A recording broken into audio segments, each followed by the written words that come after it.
Untuk konten kali ini saya kasih judul Haikal Hasan Tobat.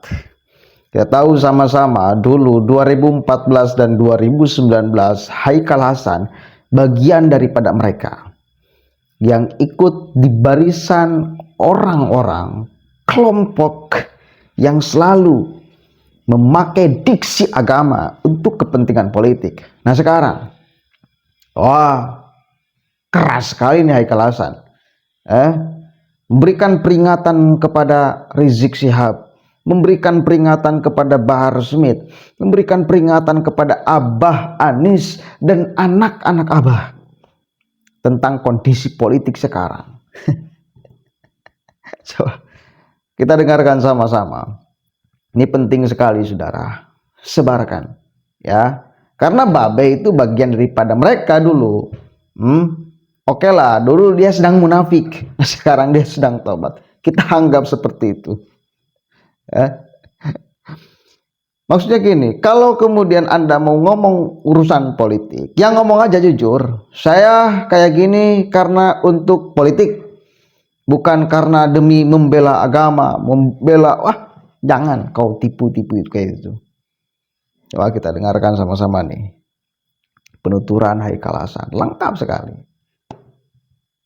Kedaulatan kita itu adalah tidak boleh mengibarkan bendera, tidak boleh menyanyikan lagu mereka, gitu loh, jelas itu ya. Undang-undang kalau misalnya kayak anak muda ya kan, kayak di kolom komentar aku kan kebanyakan anak muda. Bahkan awalnya teman-teman aku yang nggak ikutan jadinya ke bawah, jadinya ikutan, sampai saya tuh mikir gini, sampai telepon kan ke bapak kan, Tum ini gimana nih, nggak apa-apa nak, dia bilang, papi pesan katanya, kamu ingat surat Al-Hujurat ayat 11 sama 12.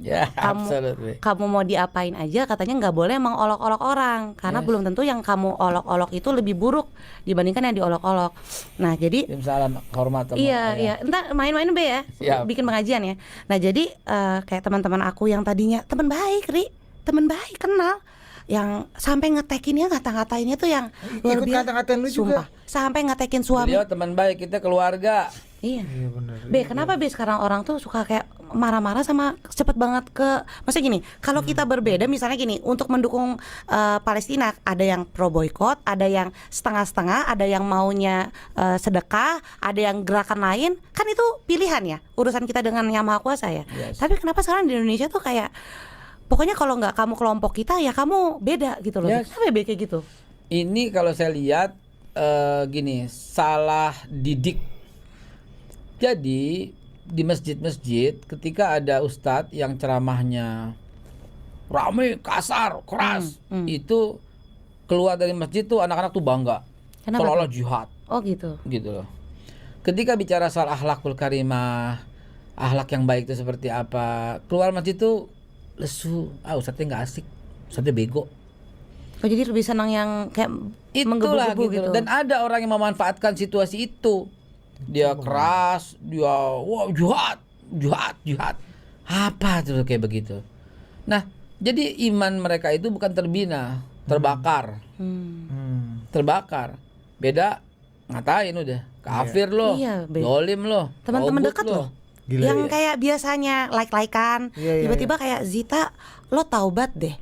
Serius sumpah, lo taubat deh. Ini, Mbak. Terus ada juga yang gini kayak, Zita siap-siap aja ya api neraka, kamu buka jilbab nggak cocok jadi pemimpin gitu-gitu lah. Zita kamu mengundurkan diri aja jadi wakil ketua DPRD, kamu jelas-jelas pro Israel. Ini teman-teman dekat loh makanya saya sampai telepon Babe, komunikasi juga sama Ari, ini kayaknya parah deh, maksudnya parah banget gitu, sampai teman-teman dekat soalnya. Dan tadi ada satu dan mereka merasa hero dengan kata-katain lu, ya, merasa nabung pahala gitu kali ya. Wah, sampai suami, anak-anak gue kan punya akun ditek-tekin, parah Saya udah dicap ahli neraka. Buset. Cuman karena beda pilihan. Babe itu adalah pemimpin ahli nerakanya Indonesia. Siapa lo gitu loh. Dan itu orang yang saya amit-amit lah baca komen dengan cara kayak begitu. Itu orang yang capture kirim gitu loh. Dia begitulah mereka para pemilik surga. Ya, hanya kelompoknya doang. Jadi kalau beda berarti neraka, beda berarti kafir, beda berarti togut, beda berarti zalim. Begitu aja. Orang gampang banget nih ngejudge gitu ya, dan Judge merasa orang. bahwa dia berkontribusi pada kebaikan dengan menghakimi orang yang Padahal dihakimi Ini rame-rame saya gitu pelaku loh, Mbak. ya, saya pelaku sejak SMP Pelaku ya. apa korban? Enggak, artinya pelaku penggiat dakwah lah sejak Oh. SMP ya. Betul-betul sekarang dalam kondisi sangat mengkhawatirkan. kayak pecahnya di sesama agama Islam nggak sih? Iya, Be? seperti Mbak Zita bilang tadi. Kayak beda dikit aja kayak, padahal sama-sama Islam, tapi beda sedikit aja. Udah pokoknya kamu bukan kelompok saya gitu loh. Iya. Gila, dia aja kekuasaan aja nggak bisa malah jadi Habis ini kita korban. ngomong soal ambil tindakan kan. Di luar forum ya. Ini orang-orang kayak begini udah meresahkan, sangat meresahkan. Edukasi kayaknya udah nggak mempan kali ya, Karena gue literasi. ngerasa awalnya apa. kayak mungkin di politik aja ya, tapi terjadi di sosial media gue tuh jarang Nah, ngomongin. ini plus poinnya nih, Mbak Zita. Gimana? Maaf saya potong mumpung lagi asik banget ini. Plus poinnya itu di politik. Oh, Awal mulanya itu politik. Awal mulanya itu sehingga merembet. merembet ya Be. Plus poin apa biang kerok? Biang kerok. Sorry, betul ente. Sekarang udah merambah ke lifestyle, ke ya kayak pertemanan-pertemanan close circle kita gitu. Itu awal mulanya itu dihubungkan semua. Iya. Apa kata politisasi agama lah seperti itu. Padahal ini bagian buat edukasi ya. Anda memilih 01, 02, 03 seperti Anda mau pakai kunut atau tidak pakai kunut.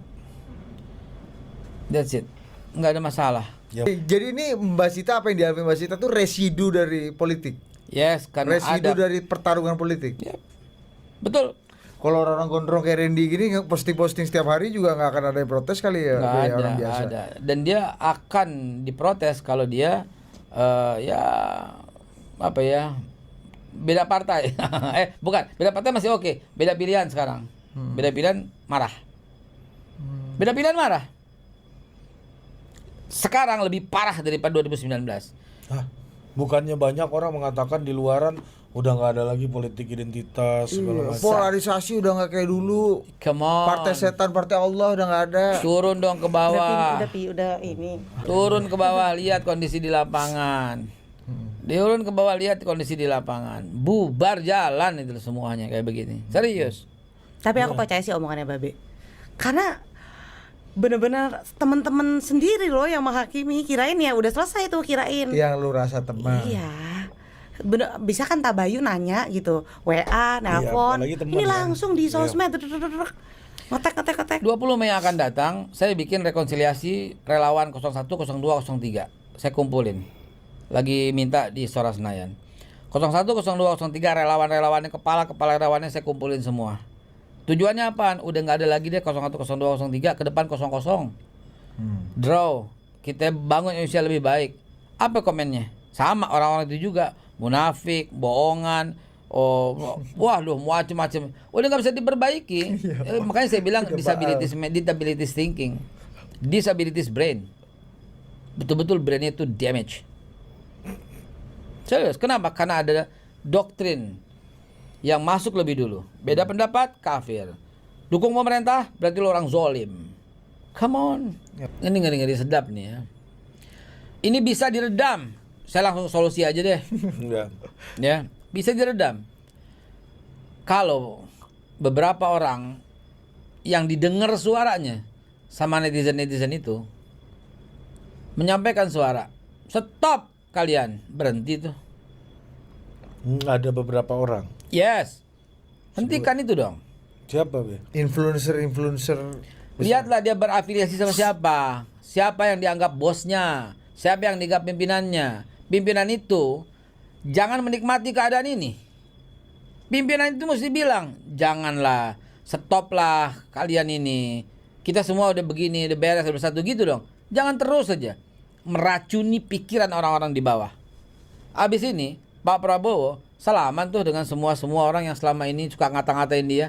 Iya bagus banget ya. Iya loh. Kemarin salaman sama yang ngatain 11 dari 100. Kemarin juga selaman juga sebelumnya sama yang ngatain 5. Dikocak-kocak juga. Ya gregetan itu. Gemes gitu ya. Lu kan udah gue bantu gitu. Iya benar. Gemes deh. Iya artinya abis ini udah beres semua. Mungkin abis ini selaman dengan Bu Mega. mungkin salaman dengan siapapun. Akhirnya apa yang dibawa kayak gimana coba? Nah, yang diajak salaman itu jangan cuma lo dong yang salaman. Lo bilang sama anak buah lo. Lo bilang sama pendukung lo. Stop. Yang Babe maksud nih, yang kayak begini-begini nih anak abah ini maksud Babe. Siapa itu, Ri? Ya mestinya abah bilang sama anak-anak abah. Hancur, Babe, hancur. Wahai anak abah, hentikanlah ini. Mari kita ke depan Indonesia yang lebih baik. Gitu loh. Saya nunggu statement Anies, Pak Prabowo putra terbaik, nggak keluar. Saya nunggu statement Ganjar, Pak Prabowo putra terbaik, nggak keluar. Harusnya mereka membalas. Selamat ngucapin nggak tuh, Be? Selamat Mas Anies ngucapin. Patriot. Patriot sebutnya ada. Kapan? Setelah Video setelah MK. Oke, yang saya minta dulu ketika dalam masa kontestasi, Oh, Pak Prabowo mengatakan Anies dan Ganjar salah satu putra terbaik bangsa. Balas dong. Kagak. Yang dibalas adalah penilaian 5 dan 11 dari 100. Oh, waktu kontestasi ya, ini waktu kontestasi. Pak Prabowo ngomong sebelum debat mesti ngomong Anies putra terbaik, Ganjar putra Mas terbaik. Ganjar aja kemarin cuma bilang selamat kepada pemenang. Oh gitu. Itu. Selamat kepada pemenang, Be. Takut telepon. Jar, ngapain lu, Jar? Jadi gimana ya? Kalian ini para pemimpin-pemimpin kan punya ini Ganjar dengan sekian persen, Anies dengan sekian persen. Sekian persen lo ini yang kita bilang kaum 2416. Apa tuh? Kaum 2416. Hancur. 24% dan 16%. Kaum 24. Gue pikir nomor plat mobil. Kalian para pemimpin, anak-anak buah itu suruh tertib dong gitu. Nggak usah menghina, nggak usah mencela, nggak usah memaki, nggak usah. Agama apa yang menghalalkan? Oke. Nah, ini baru saya suka pandangan-pandangan Haikal Hasan yang seperti ini tuh. Dia jujur terhadap fakta. Dari dulu kan kita teriak-teriak bahwa mereka ketika memakai diksi agama itu sejatinya bukan untuk agama, tetapi untuk politik. Tujuannya untuk menipu masyarakat agar ikut barisan mereka dengan menjual agama. Dari dulu kita teriak seperti itu. Ya termasuk satu kali lagi saya katakan, aktornya adalah Haikal Hasan. Jujur aja kita mengatakan itu. Dan sekarang kita masih konsisten loh ngomong kayak gini, nggak berubah sedikit pun. Nah, Haikal Hasan berubah. Dulu dengan sekarang berbeda. Dan Haikal Hasan mengatakan bahwa ya ini persoalan politik. Residu politik. Anies itu udah bersalaman dengan Prabowo. Anak-anak abah tertibkan dong. Dan yang menarik itu ketika dia bercerita tentang urusan kalau mendengarkan pengajian yang teriak-teriak, keras-keras, kasar-kasar, ya, orang itu ketika bubar di pengajian merasa bangga, padahal terbakar imannya. Itu menarik sekali itu. Anda kan jujur pada akhirnya ngomong kayak gitu. Dan kita sedari dulu mengkampanyekan itu, Pak Haikal. Kita sedari dulu mengkampanyekan itu, nggak bisa. Orang ikut pengajian itu yang mesti tertib itu pikiran, yang mesti tertib itu keimanan, ketundukan, bukan membangkitkan emosi, bukan membakar iman, bukan malah ngamuk-ngamuk. Ini kan rata-rata dari mereka itu ketika mendengar sang ustadz yang ceramah keras, kasar, keluar dari pengajian apa? Apakah lebih mendekat dirinya kepada Tuhan? Enggak. Membakar iman, ngamuk-ngamuk, emosian, mengutuk sana, ngutuk sini. Itu apakah buah dari pengajian? Mestinya tidak. Itu bukan hasil dari mendengarkan wahyu ilahi, tapi hasil dari mendengarkan wahyu syetani. Itu. Membakar itu adalah tugas iblis, tugas setan.